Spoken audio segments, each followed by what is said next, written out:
पहली चीज़ तो prevention is better than cure, और ये बात तो है कि अगर आपने जो थोड़ा सा टच किया इस पॉइंट पे कि अगर पेरेंट्स शुरू से ही अपने बच्चों पे तवज्जो दें, उनकी नज़र रखें, उनका ख्याल रखें, उनके एनवायरनमेंट को देखें, उनको सही गाइड करें,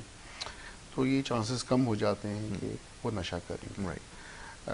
अवेलेबिलिटी ड्रग्स की बहुत बढ़ती जा रही है स्कूल्स में और यूनिवर्सिटीज़ और कॉलेजेस में,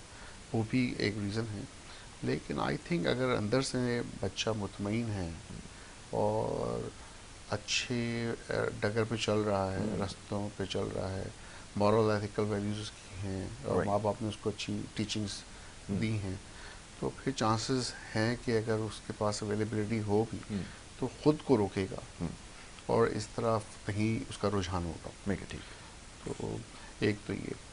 दूसरा वल्नरेबल बच्चे जो होते हैं, जो कि बहुत फ्रस्ट्रेशन का शिकार होते हैं, एंजाइटी का शिकार होते हैं, उनको ये लगता है उनको प्यार पूरा मिला नहीं है, वक्त नहीं दिया गया, और आजकल के बच्चों में फिर पेशेंस की कमी भी है, रेजिलियंस की कमी भी है। तो होता ये है कि बर्दाश्त कम है और बहुत जल्दी फ्रस्ट्रेट हो जाना, और उसकी वजह से छोटा सा प्रेशर भी इसको, चाहे वो एकेडमिक आ रहा हो, पढ़ाई के हवाले से आ रहा हो या कोई सोशल इश्यूज आ रहे हो, तो वो एक एस्केप या ऐसा रास्ता चुन लेते हैं जो कि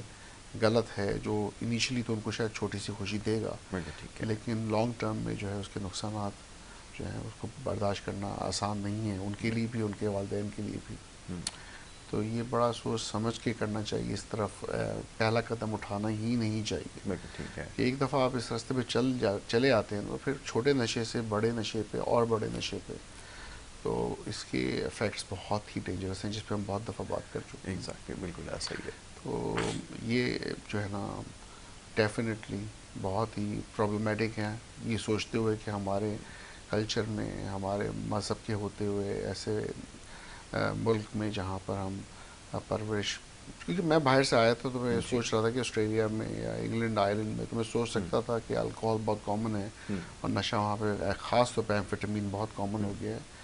लेकिन मैं जब यहाँ वापस आया तो मैं ये नहीं सोच सकता था कि इतनी हद तक यहाँ पे नशा जो है वो फैला हुआ है। जब मैं पेशेंट्स देखता हूँ यंग एज में बच्चों को, तो मुझे बहुत दुख होता है, और मसला यही है कि उनको लाया जाता है, कई दफ़ा पेरेंट्स चाहते हैं कि अब वो नशा छोड़ दें, वो खुद मोटिवेटेड नहीं होते। अगर वो खुद नहीं चाहते हैं नशा छोड़ना तो फिर ये बड़ा मुश्किल हो जाता है, इसलिए कि आप विड्रॉल्स तो ट्रीट कर लेते हैं, डिटॉक्स कर देते हैं ताकि वो उसके बगैर रह सकें। फिज़िकल तलब जो है वो ख़त्म हो जाती है, साइकोलॉजिकल तलब रहती है, मतलब उनको दिल चाहता है कि यार वो एंजॉय करता था, और होता यही कि जब वो डिस्चार्ज होते हैं और फिर उन्हीं दोस्तों में चले आते हैं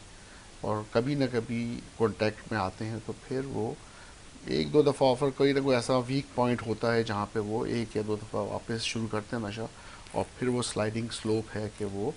ये बड़े से बड़े नशे की तरफ चले आते हैं वापस, तो रिलैप्स होते हैं, बहुत कॉमन है। ठीक है।